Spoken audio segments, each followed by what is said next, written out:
Chapter magnetism and matter का हम important एक डेरिवेशन देखने वाले हैं। Magnetic dipole movement of revolving electron, आप इसको डेरिवेशन कह लो या आप इसको हमें एक कांस्टेंट निकालना होता है गारो मैग्नेटिक कांस्टेंट, उसका आप कह लो डेरिवेशन, या आप बोर्ड्स पोस्टुलेट, देखो बहुत सारे इसके नाम होते हैं। ठीक है, तो हम ये बस डेरिवेशन करने जा रहे हैं। आप एक बार इसको इंपॉर्टेंट, ये बहुत ज़्यादा इंपॉर्टेंट है, आप इसको एक बार ढंग से देख लेना। ठीक है, और एक बार लिख के भी कर लेना। तो सबसे पहले हम क्या करेंगे, हम यहाँ पे देखो हमारे पास क्या होता है, हमारा जो करंट होता है, करंट क्या होता है, करंट का क्या फॉर्मूला होता है, I is equal to Q by T. हमने थर्ड चैप्टर में पढ़ा हुआ करंट इलेक्ट्रिसिटी में। तो I is equal to Q by T हमारा होता है। ठीक है, यहाँ पे क्यू क्या होता है हम यहाँ पे लिख ही लेते हैं। क्यू हमारा यहाँ पे होता है चार्ज, या अब देखो हम क्योंकि हम इलेक्ट्रॉन के कर रहे हैं रिवॉल्विंग इलेक्ट्रॉन के लिए, क्योंकि हम रिवॉल्विंग इलेक्ट्रॉन के लिए कर रहे हैं, तो हम क्या करेंगे यहाँ पे इलेक्ट्रॉन, क्या चार्ज को हम ई लिख सकते हैं, क्या हम चार्ज को यहाँ पे ई लिख सकते हैं। तो देखो मैं यहाँ पे क्या करता हूँ, मैं यहाँ पे आपके लिए एक छोटा सा एक डायग्राम बना लेता हूँ। यहाँ पे हमारे पास सर्कल है, ठीक है, यहाँ पे हमारा वो इलेक्ट्रॉन है जो रिवॉल्व कर रहा है, ठीक है, और यहाँ पे बीच में ये क्या है, यहाँ पे न्यूक्लियस है। ठीक है, मैं इसको एन से मार्क कर लेता हूँ, न्यूक्लियाई आप इसको कह सकते हो, न्यूक्लियाई है। ठीक है, और इसकी बीच की डिस्टेंस क्या है, हमारी आर है। ठीक है, रेडियस हमारी आर है, न्यूक्लियाई टू इलेक्ट्रॉन। और देखो ये इलेक्ट्रॉन किस वेलोसिटी से जा रहा है, मतलब ये रिवॉल्व ऐसे कर रहा है पर ये वेलोसिटी इस तरफ लग रही है और वेलोसिटी वी। ठीक है, आपको ये डायग्राम बनाना है, इंपॉर्टेंट सा थोड़ा सा डायग्राम है।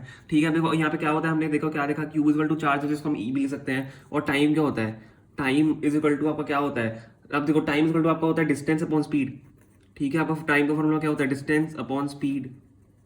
तो उसको हम कैसे लिख सकते हैं, देखो हम टाइम का एक और फॉर्मूला होता है 2πr। हमने इसका 2πr डिस्टेंस ली इलेक्ट्रॉन की, 2πr इसकी डिस्टेंस ली, मतलब सरकमफेरेंस। ठीक है, सरकमफेरेंस, और स्पीड क्या है हमारी v स्पीड से ज़्यादा, तो 2πr बाय v हम टाइम को लिख लेते हैं। ठीक है, 2πr बाय v हमने टाइम को लिख लिया। अब हम क्या करते हैं यहाँ पे, आई देखो हमारा क्या है, आई हमारा क्यू बाई टी है, तो क्यू की जगह क्या हम ई लिख सकते हैं, क्यू की जगह क्या हम ई लिख सकते हैं। अब देखो टाइम नीचे आ रहा है हमारा, टी नीचे आ रहा है, तो यहाँ पे टाइम में रखूंगा 2πr, 2πr। अब देखो मैं अपॉन वी करने की जगह क्या वी को मैं ऊपर लिख सकता हूँ, क्योंकि अपॉन अगर वी होगा तो वी घूम के ऊपर ही जाएगा। तो हमारा यहाँ से आई क्या आ गया, मतलब करंट क्या आ गया, current equal to E V upon 2πr। ठीक है, इसको हम क्या मान लेते हैं, इसको हम फर्स्ट इक्वेशन मान लेते हैं। होप आपको इतना समझ में आया होगा। ठीक है, अब आगे देखते हैं। अब देखो area of orbit, area of orbit आपका क्या होता है, एरिया आपका देखो क्या है, इसका पाई आर स्क्वायर होता है, सर्कल है क्योंकि, तो पाई आर स्क्वायर आपका इसका एरिया हो गया। अब मैग्नेटिक डायपोल मूवमेंट का फॉर्मूला आपको पता होगा, मैग्नेटिक डायपोल मूवमेंट का एम से हम डिनोट करते हैं। एम इज इक्वल टू आपका क्या होता है, आई ए होता है, M is equal to I ए होता है, या एन आई ए होता है, मतलब जितने भी नंबर ऑफ टर्न्स हो, N is equal to number of turns आता है। तो क्या हो गया, M is equal to I A हो गया यहाँ पे। अब एम इज इक्वल टू, हम आई की जगह क्या करंट डाल सकते हैं, तो हमने करंट निकालना है, तो करंट यहाँ पे हमने क्या निकाला है, ई वी अपॉन 2πr। और यहाँ पे एरिया क्या है हमारा, पाई आर स्क्वायर। अब देखो यहाँ से क्या हो रहा है, पाई से पाई कट जाएगा और एक आर से आर यहाँ पे कट जाएगा, तो ये कट के यहाँ से क्या आएगा, ये कट के यहाँ से देखो क्या आएगा, पाई से एक पाई कट गया, आर से एक आर कट गया, तो ई वी आर अपॉन 2।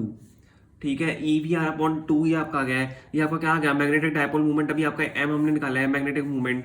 ठीक है, तो उसको हम क्या मानते हैं, अब देखो एरिया को मैं यहाँ पे चलो सेकंड इक्वेशन मान लेता हूँ, और इसको हम यहाँ पे थर्ड इक्वेशन मान लेते हैं। ठीक है, मैं इसको यहाँ पे थर्ड इक्वेशन मान लिया। अब देखो मैं एक सेकेंड, हाँ अब देखो हम यहाँ पे क्या करेंगे, अब आपका देखो डायरेक्शन, जब हम इसकी राइट हैंड थंब रूल से निकालेंगे, डायरेक्शन ऑफ इसकी जब राइट हैंड थंब रूल निकालेंगे, थंब रूल से निकालेंगे, आप एक बार वीडियो को पॉज करके राइट हैंड थंब रूल से इसकी डायरेक्शन निकालो। ठीक है, तो आपको देखो डायरेक्शन कहाँ आएगी, वीडियो को पॉज करो और जल्दी से मेरे को बताओ। जो आपकी आप इसको इसकी डायरेक्शन निकालोगे तो आपकी इसकी डायरेक्शन अंदर आएगी। ठीक है, आपकी इसकी डायरेक्शन अंदर आएगी। ठीक है, इनवर्ड। अब देखो, अब हम फर्दर यहाँ पे क्या करेंगे, हमारा एंगुलर मोमेंटम क्या होता है, एंगुलर मोमेंटम हमारा, देखो यहाँ पे एंगुलर मोमेंटम क्या होता है, एल आपने पढ़ा होगा, एल हम एंगुलर मोमेंटम को डिनोट करते हैं, L is equal to M V R. ठीक है, L is equal to M V R होता है। ठीक है, और क्या हम इसको ऐसे लिख सकते हैं, चलो एल को हम एम वी आर लिख सकते हैं, उसको मैं क्रॉस प्रोडक्ट लिख रहा था, M into R into V. ठीक है, वो लिखने की जरूरत नहीं है।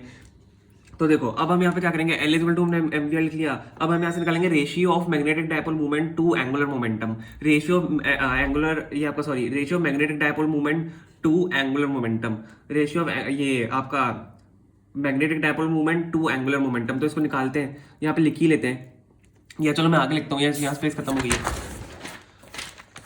यहाँ पे हम लिखेंगे अब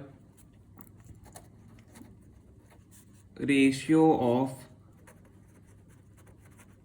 मैग्नेटिक डायपोल मूवमेंट। ये देखो आपको लिखना बहुत ज़रूरी है, ऐसा मत सोचना कि ये लिखेंगे नहीं तो मार्क्स ऐसे मिल जाएंगे, मतलब मिल तो जाएंगे पर आपके हाफ ऐसे मार्क्स कट जाएंगे क्योंकि आप टाइटल नहीं करोगे, मूवमेंट है यहाँ पे, मूवमेंट टू एंगुलर मोमेंटम।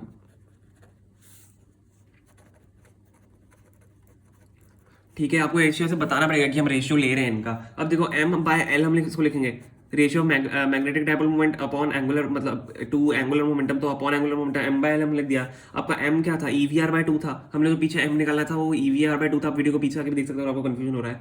तो EVR/2 हमने लिख लिया, और नीचे आपका l क्या है, l हमने अभी क्या निकाला था, MVR, तो MVR हम यहाँ पे लिख देंगे। तो समझ में आ गया, EVR/2 अपॉन MVR कर रहे हैं, तो EVR/2 को हम नीचे लिख सकते हैं, अपॉन MVR हो गया ये।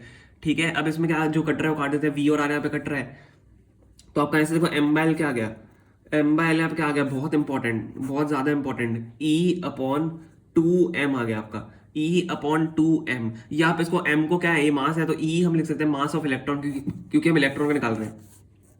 तो m by is equal to 2E/2m आपका आ गया, विच इज इक्वल टू एक कांस्टेंट होता है आपका। ठीक है, ये कांस्टेंट होता है, और अब इस कांस्टेंट को हम गायरोमैग्नेटिक कांस्टेंट बोलते हैं। आपको ये भी डेरिवेशन करने के लिए आ जाता है कि डिराइव गायरोमैग्नेटिक कांस्टेंट। ठीक है, तो ये क्या हो गया, ये गायरोमैग्नेटिक कांस्टेंट आपका ये हो गया। ठीक है, गायरोमैग्नेटिक आपका कांस्टेंट हो गया, इसको थोड़ा सा ढंग से लिख देते हैं। ठीक है, गायरोमैग्नेटिक आपका कांस्टेंट हमने यहाँ पे डिराइव कर लिया। अब कुछ नहीं है, बस 2-3 स्टेप्स हैं, फिर आपका डिराइव हो जाएगा यहाँ पे magnetic dipole moment of revolving electron. तो देखो हम यहाँ से ही देख लेते हैं, हम अगर यहाँ पे क्या करेंगे, यहाँ एल जो नीचे हम क्या उसको ऊपर भेज सकते हैं, यस भेज सकते हैं, क्योंकि डिवाइड में तो वहाँ पे जाके क्या हो जाएगा, मल्टीप्लाई हो जाएगा, E/2me इंटू एल हम यहाँ पे लिख सकते हैं। ठीक है, हम यहाँ पे एल लिख सकते हैं। अब देखो आपका एल जो होता है, एल आपका क्या होता है, एल आपका होता है NH/2 पाई। NH/2 पाई आपका क्या होता है, बोर्स पोस्टुलेट होता है। ठीक है, तो देखो मैं यहाँ पे लिख देता हूँ। सबसे पहले तो हम इसको क्या करते हैं, वेक्टर फॉर्म लिख लेते हैं, m इज इक्वल टू, मतलब magnetic dipole moment is equal to, और देखो यहाँ पे क्या होगा अब, E/2me, मतलब ये me देखो पूरा नहीं, यहाँ पे कंफ्यूज मत होना, me यहाँ पे पूरा नहीं है, ये E यहाँ पे इसका नीचे मतलब मास ऑफ इलेक्ट्रॉन है, इनटू क्या आप L को यहाँ पे अलग से लिख सकते हो। और देखो आपको यहाँ पे L क्या होता है, यहाँ पे मैं ऐसे लिख देता हूँ, L आपका क्या होता है, L आपका यहाँ पे होता है NH/2 पाई, L आपका NH/2 पाई होता है। ठीक है, और यहाँ पे हम लिख भी देते हैं बोहर्स पोस्टुलेट। ठीक है, हमने यहाँ पे लिख दिया है। अब देखो हम यहाँ पे क्या करेंगे, एल की जगह यहाँ पे NH/2 पाई डाल देंगे। बहुत इजी, कुछ नहीं हो रहा है, बस सिंपल इजी से स्टेप चल रहे हैं, E/2me NH/2 पाई। बस हमारे यहाँ पे डेरिवेशन खत्म होने वाला है, एक स्टेप और। यहाँ पे हम देखो क्या करेंगे, कुछ नहीं करना है, आपने यहाँ पे बस NH/2 पाई डाल दिया, NH/2 पाई डाल के कुछ नहीं करना है, n को बाहर ले लो और E को अंदर भेज दो, n को बाहर ले लो और E को अंदर भेज दो, क्या हो जाएगा, N/2me, E स्मॉल लिखना है, वापस बता रहा हूँ, EH/2 पाई।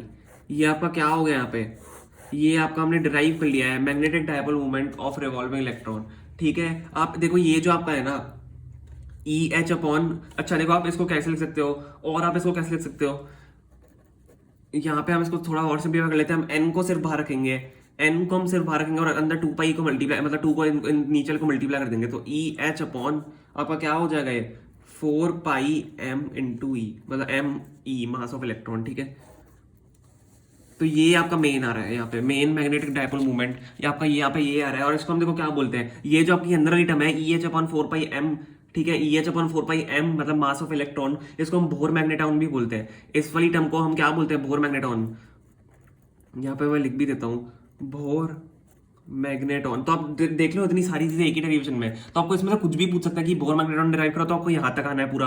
आप बीच में गायरोमैग्नेटिक कांस्टेंट भी बता सकते हो कि गायरोमैग्नेटिक कांस्टेंट ये होता है, तो आपको इसके एक्स्ट्रा मार्क्स मिल सकते हैं अगर आपके कई मार्क्स कट रहे हैं। ठीक है, तो आप हमने क्या कर लिया, हमने यहाँ पे डिराइव कर लिया magnetic movement of revolving electron.